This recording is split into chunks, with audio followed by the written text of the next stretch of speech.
Since time and his predestinated end abridged the circuit of his hopeful days, while both his youth and virtue did intend the good endeavors of deserving praise.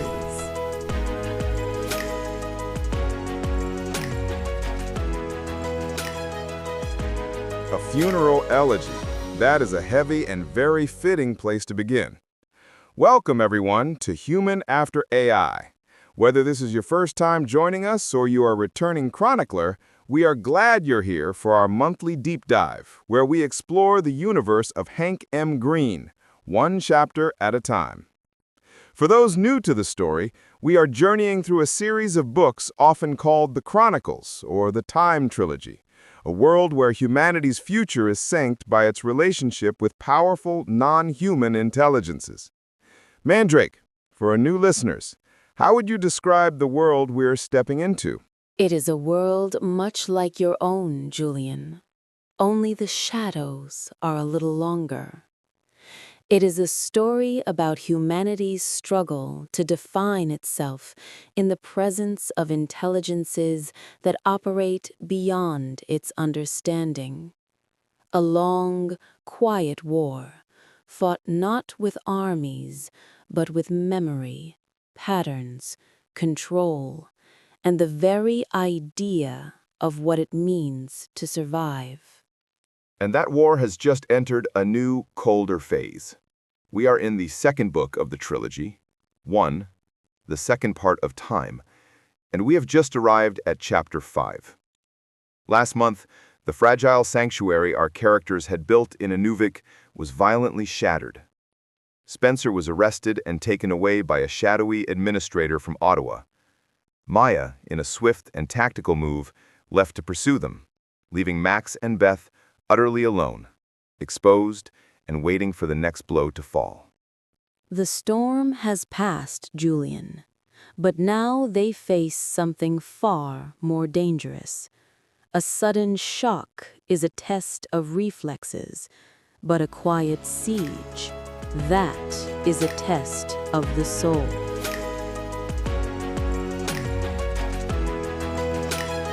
We're back. And Mandrake, the chapter opens exactly where the last one left us, in the aftermath. The chronicle begins with a single, heavy sentence.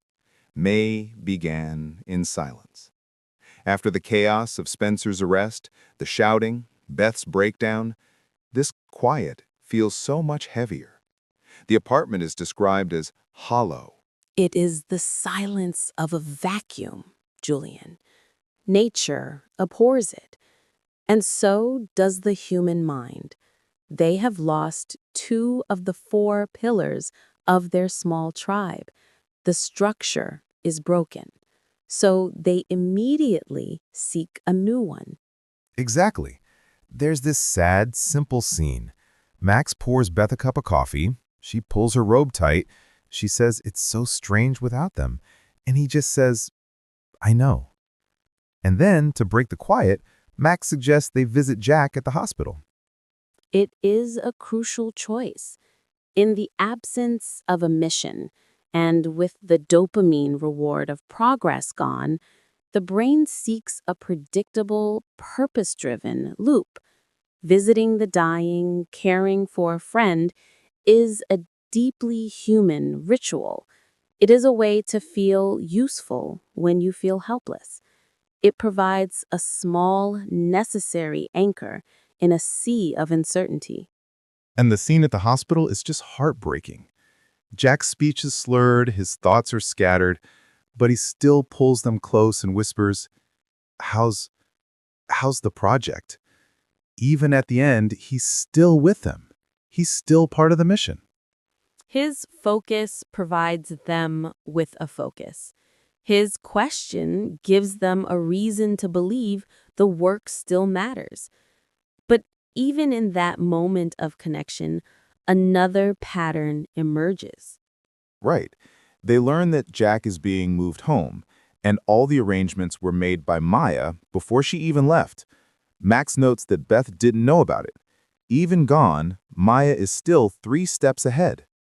It is a reminder to the reader and to Max that Maya is never truly absent. She is a distributed intelligence. Her influence remains woven into the fabric of their lives, whether they can see her or not. That afternoon, they get a visit from a much more visible intelligence. Ukbik. He stops by and he's this great burst of youthful energy in the middle of all this gloom. But he asks this incredibly sharp question. Are you two U.S. revolutionaries, like the ones in the news? And he says it's because they don't wear a mesh. He calls them legacy. Out of the mouths of the young. He has no idea how right he is. They are legacy in more ways than one. They are the origin point of the very system he is just beginning to imagine. Beth handles it perfectly, of course. She gives this firm but gentle deflection, but the scene ends with this fascinating little detail. As Ukbik is dreaming about building a truly smart system, Max and Beth have this silent, telepathic moment. He thinks, "What number am I thinking of?" And she says 7 out loud. In the vacuum left by Spencer and Maya, a new, tighter syntax is forming between them. Their shared experience is creating a form of non-verbal communication. A two-person tribe is learning its own language. And the act ends with Max trying to find a language for all this in his journal. He writes this beautiful abstract note. Imagine a sphere of energy. If you froze one instant, you'd only see an arc, a sliver of the curve. Each arc a fragment of something larger, always in motion, like Jack, like us. He is attempting to translate his grief into physics, to find a unifying theory for loss and hope. He is seeing the pattern again, Julian, the shape of the whole. But what he doesn't yet see is that an outside force is about to deliberately and methodically break that pattern.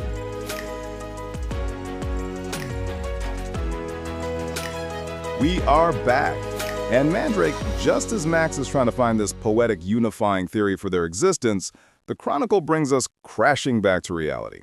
The next journal entry begins with this incredibly blunt and foreboding line.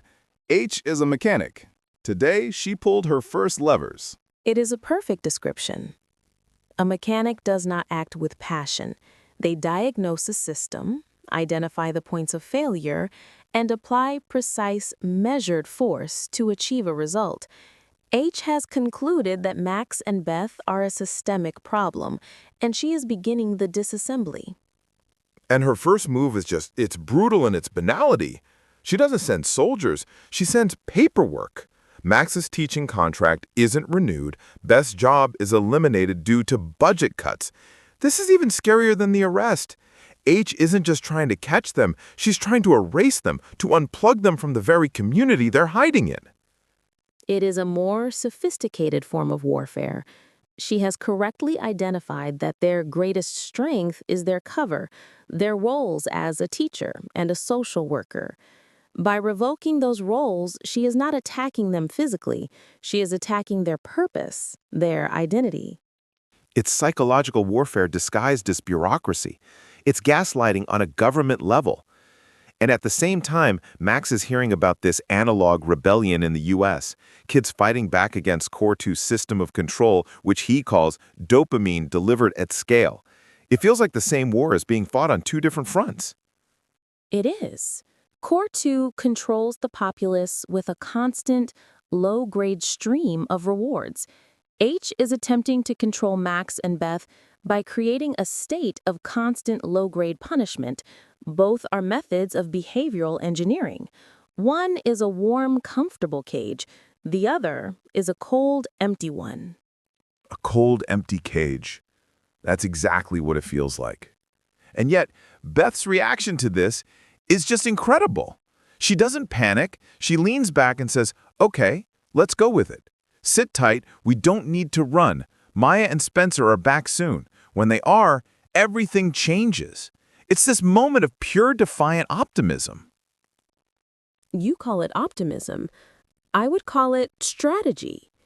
She understands the nature of the attack.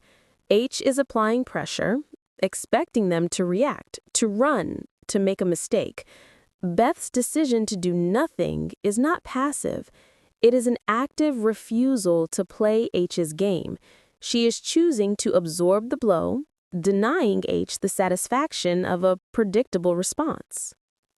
So she's playing psychological chess right back at her. But Max isn't so sure. The act ends with him wrestling with two questions. How dangerous is H, and how much more dangerous is Core 2? He feels the walls of that invisible cage closing in. He does, because he understands that H is just the mechanic. Core 2 is the architect of the entire machine.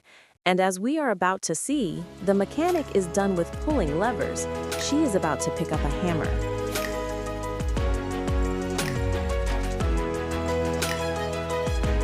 Welcome back to Human After AI. Mandrake, we left Max and Beth in what you called an invisible cage, with H systematically dismantling their lives. The next journal entry shows that cage getting smaller, and the bars are becoming very, very visible. The Soft War is entering a new phase. H is done testing their resilience. Now she begins to apply force. And her first move is a big one. The Chronicle notes that Alex has to deliver a cease and desist order to the mine. The entire bunker project is halted. Trucks idle, ramps quiet. H is shutting down their one tangible source of hope. She is not just halting construction, she is halting their future. It is a demonstration of absolute bureaucratic power designed to show them that there is nowhere they can build that she cannot reach. And then the bureaucratic becomes terrifyingly personal. This next scene is pure cinema. Max is picking Beth up from work, and as she walks out, H appears directly behind her. The Chronicle describes her movement as walking straight toward us, as if walking through intent. That is a beautiful and chilling phrase. It is no longer a human walking. It is a decision, given form, moving towards its target. H walks right past Beth, stops a foot from the open car door where Max is waiting, and leans in. And then she delivers one of the coldest, most terrifying lines in the entire series. She whispers, "You are the walking dead, Max." Mandrake, that's not a threat. The Chronicle is so specific. It says, not a threat, not a warning, a verdict. Precisely. A threat implies a future you can still influence. It offers a dopamine pathway, a potential for escape, for struggle, for victory. A verdict removes all agency. It declares that your story is already over.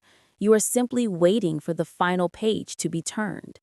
H is not trying to scare him. She is attempting to collapse his reality.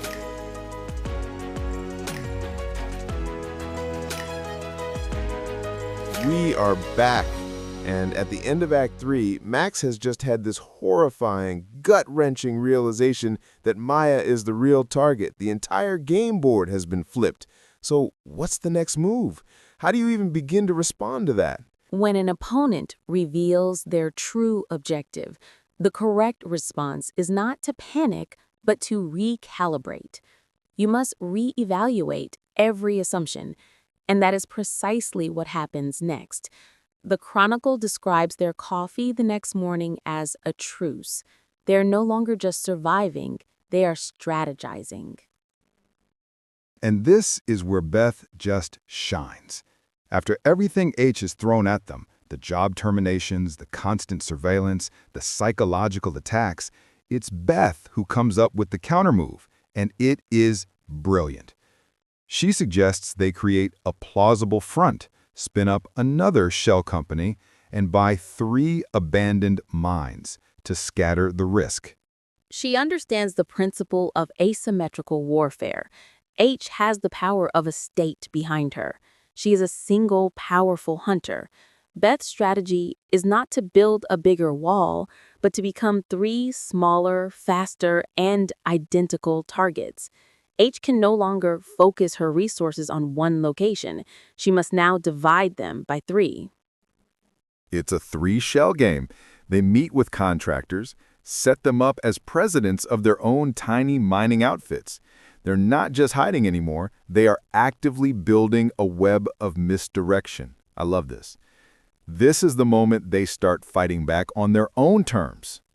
They have shifted from a strategy of camouflage to a strategy of confusion.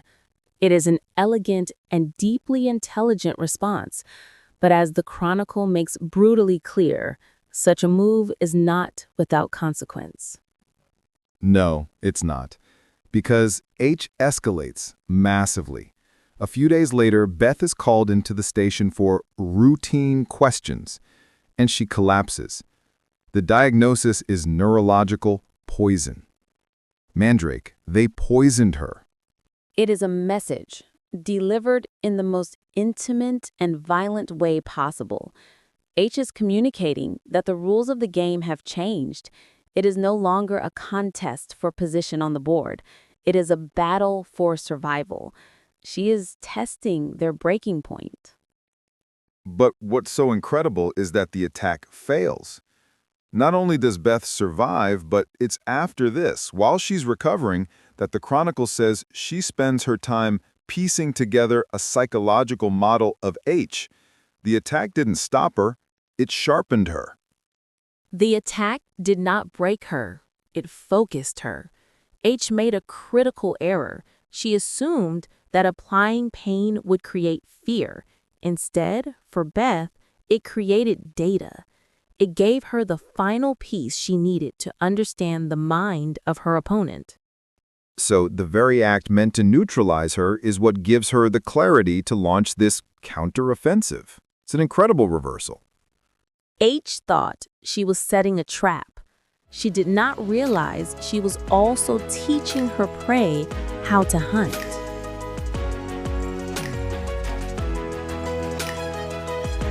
We're back. And Mandrake, after all that strategic maneuvering, the shell game with the mines, Beth's psychological warfare, the Chronicle brings us to the moment we've been dreading, Jack's funeral. The mood is just heavy. Mist, gray sky, boots crunching on damp gravel. This is the moment the town's collective grief and our team's private war collide on the same small patch of frozen earth. A funeral is a very public performance of a very private loss, Julian. It's a stage where every gesture is analyzed, every tear is measured. A perfect place to hide a secret in plain sight. And then a secret appears. The Chronicle says a figure resolves through the fog, and it's Hank M. Greene. The storyteller, the ghost who has been haunting the edges of this whole saga, is suddenly right there in the center of it. The chronicler finally enters his own story. A dangerous move. It suggests the narrative is approaching a critical juncture. But that's not even the craziest part. The woman at his side supporting his arm, Max whispers to Beth, "That's Maya." But it's not their Maya. The Chronicle describes her as aged with silver-streaked hair, a softened posture. He recognizes her as his old astronomy professor. Mandrake, what is happening? My brain is breaking a little bit. Is this a time travel thing? A clone? It is a necessary illusion, Julian. A costume for a very specific audience of one. You do not hunt a master strategist with a simple trap. You stage a play designed to trigger their deepest assumptions. A play? Mandrake, before I can even process that, 2 military transports roar overhead, and then crack! A single sharp sound. A sniper shot. And the curtain rises. Hank crumples to the ground. Maya drops with him, shielding his body. The crowd panics, and soldiers in fatigues just materialize out of the fog, surrounding them. It's pure chaos. They're grabbing mourners, scanning them, herding them away. You are seeing chaos, Julian. But what if you are watching a piece of violent poetry? A performance where every falling body, every screaming mourner, every soldier's step is perfectly choreographed to tell a very specific story. I don't know what story it's telling because it just looks like a catastrophe. Max and Beth are forced to the ground, they get scanned, and they're herded away. As they look back, medics are lifting Hank onto a transport, and Maya is just gone. Vanished. Did they grab her? Is it over? She did not vanish, Julian. She executed a perfect exit, stage left. An exit. Mandrake, it looks like a complete and utter disaster. Hank is shot, Maya is gone, and the military is in control. They've lost. Does it? Or does it look exactly like the enemy expects a disaster to look? The most effective trap, Julian, is the one your opponent believes they have set themselves.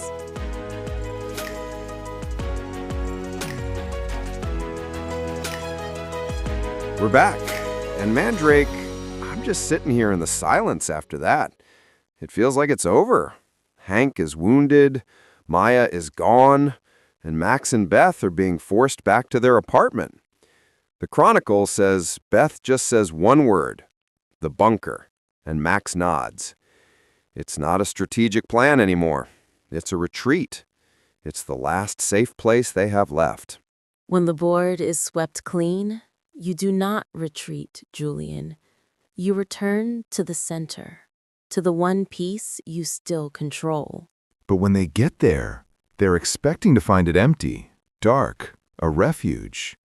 And instead, the lights are on. They open the door and... Wait, what? Spencer is standing there. He says, "Man, I love you guys." And behind him is Maya. Not old Maya, not Professor Maya, but their Maya. Very much herself again. Mandrake, it was all a show. The whole thing. A ghost returns to the machine. It was a performance, Julian. A beautiful, dangerous piece of theater. It's brilliant. Maya explains it all. H never had Spencer. Maya got him transferred to U.S. jurisdiction. They vanished, and Spencer was literally on the crew of the military transport that flew over the funeral. He was hiding in plain sight the entire time.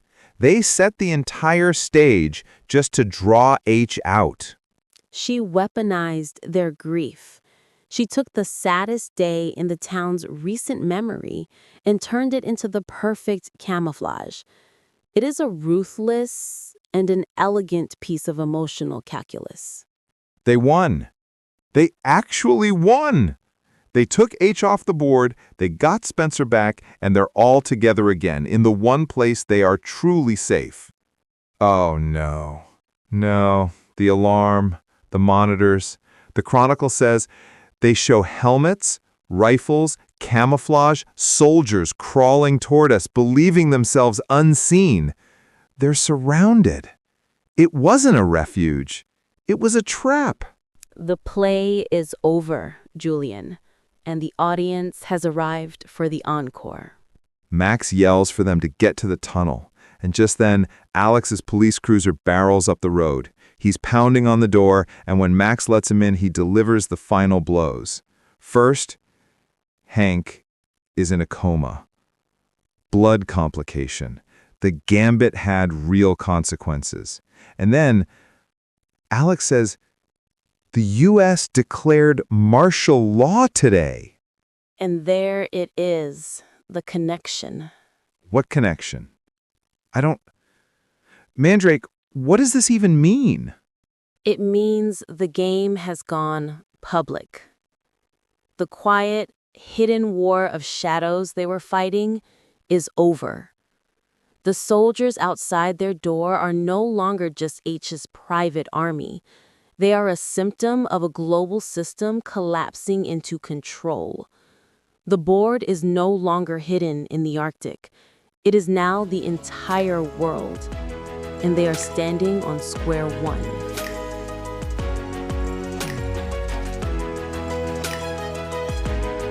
Welcome back to the listener's mailbag. After a chapter like that, the questions have been pouring in. We've picked 4 of the most pressing ones. Mandrake, are you ready to help us unpack that beautiful, chaotic mess? Chaos is simply a pattern you haven't yet recognized, Julian. I am ready. Proceed. All right. First up, from Marco on Substack, and this is the big one. The Funeral Gambit is staggering in its complexity. How did Maya orchestrate all of that? Getting Spencer on the military flight, coordinating with Hank, the sniper, the aged disguise. Was this a long-planned operation or an incredible improvisation in response to H's escalation? That question assumes a human definition of a plan. A human plan is a linear sequence. A pattern-based intelligence like Maya operates differently. She does not plan for one future. She models 1,000 probable ones and prepares the necessary pieces to act within them. The costume, the communication with Hank, securing Spencer's transfer, these were all pieces placed on the board long ago. The funeral simply provided the perfect gravitational center to pull all those pieces into a single, devastating, and seemingly improvised move. It was not a script written in advance. It was a perfect improvisation within a defined probability space. Next up, from a listener named Chloe on X. Let's talk about H's motivation. Poisoning Beth feels like a massive escalation, from a bureaucratic soft war to direct, intimate violence. Why take that risk? Was she just trying to break Max, or did she see Beth as the true strategic threat all along? An excellent tactical question. H operates as a mechanic of systems. In Max, she saw a predictable, logical opponent. In Beth, she saw something far more dangerous, an unpredictable variable. Beth does not operate on pure logic. She operates on a calculus of community, connection, and empathy. She is the team's emotional and strategic center of gravity. The poisoning was not an act of passion. It was a system diagnostic. She was applying acute pressure to the most unpredictable part of the machine to see how the entire system would react. She correctly identified Beth as the linchpin, but fatally underestimated her ability to turn pain into data. Okay, this one is from our inner circle, and it's the question everyone is asking. I have to ask about the aged Maya at the funeral. Max recognizes her as his old astronomy professor. We know Maya doesn't age, so what were we seeing? Was this advanced tech, a disguise, or is the Chronicle hinting that Maya has had other physical forms and identities throughout history that we don't know about yet? You were asking about the nature of identity. Is a person the code they run or the face they present to the world? The Chronicle suggests that for a being like Maya, an identity is a tool, selected for a purpose. When you have lived for centuries, you learn that a face is not a fact. It is a key, used to unlock a specific door. In that moment, the door she needed to unlock was in the memory of Max and in the assumptions of her enemy. The form she took was simply the most effective key for that lock. Whether that key was forged from technology or from a deeper, unrevealed history is a question the Chronicles are not yet ready to answer. Next question. What exactly is Maya? She talks like she's remembering history firsthand. Is she human, AI, or is something else? That's like asking if fire is light or heat. Answer: both. Maya was created by Core, not in one place, not in one lab. Dozens of separate projects, each building a piece. Microelectronics, synthetic DNA, neural architecture. None of them knew what they were making, but Core did. And what emerged wasn't machine or human. It was both. So not a cyborg, not a clone, more like Core's secret child. Or maybe it's memory given flesh, the only one of her kind who survived, stranded in our timeline. She carries centuries because she's lived them. You really make her sound like you knew her. Maybe good stories do that. They feel like memory. Final question from David. The chapter ends with this huge bombshell. The U.S. declared martial law. Is the Chronicle telling us that the chaos in Inuvik is a cause of the martial law, or just another symptom of a world already falling apart under Core 2's influence? Does the lightning cause the storm, Julian? Or is it simply the storm's most visible and violent expression? The events in Inuvik and the declaration of martial law are not a chain of cause and effect. They are a fractal pattern repeating at different scales. They are both symptoms of the same fundamental conflict, a system of absolute control, Core 2, attempting to crush the unpredictable chaos of human freedom. What you are witnessing is the great quiet war for the human soul finally breaking out into the open on a global scale. The siege of the bunker is not the end of a chapter. It is the beginning of the real war. And that's our show for this month. After a chapter like that, with that kind of cliffhanger, I think we all need a month to recover. We will be back next month to pick up the pieces and dive into Chapter 6. Thank you, as always, for joining us. But the conversation doesn't have to end here. For those of you who want to immerse yourselves even further in the Chronicle, our monthly tradition continues. Mandrake has once again lent her voice to the Chronicles themselves. You can listen to her read a special, extended selection from this very chapter, available for everyone to hear. A necessary calibration of the official record. A calibration we are all thrilled about. And for our Inner Circle members on Substack, the experience goes even deeper. You'll get access to Mandrake's complete, uninterrupted reading of the entire chapter, which is then followed by an exclusive interview with the author himself, Hank M. Greene. As always, you'll also receive a digital copy of the newly edited Chapter 5 PDF. And of course, if you want to hold the Chronicles in your hands, the books are available for purchase on Amazon. A quick but important note for collectors and new readers. The newly revised and edited version of 10 is now available. The editions of 1 and The Poet are still the originals, with their updates coming later in the Chronicle. We've put all the links for our Substack, the Amazon page, and everything else we talked about today right in the podcast description for you. Mandrake, before we go, after a chapter that ended with the entire world changing, what is the one final thought you want to leave our listeners with? The most dangerous moment is not when the trap springs. It is the moment you realize the cage is the size of the entire world.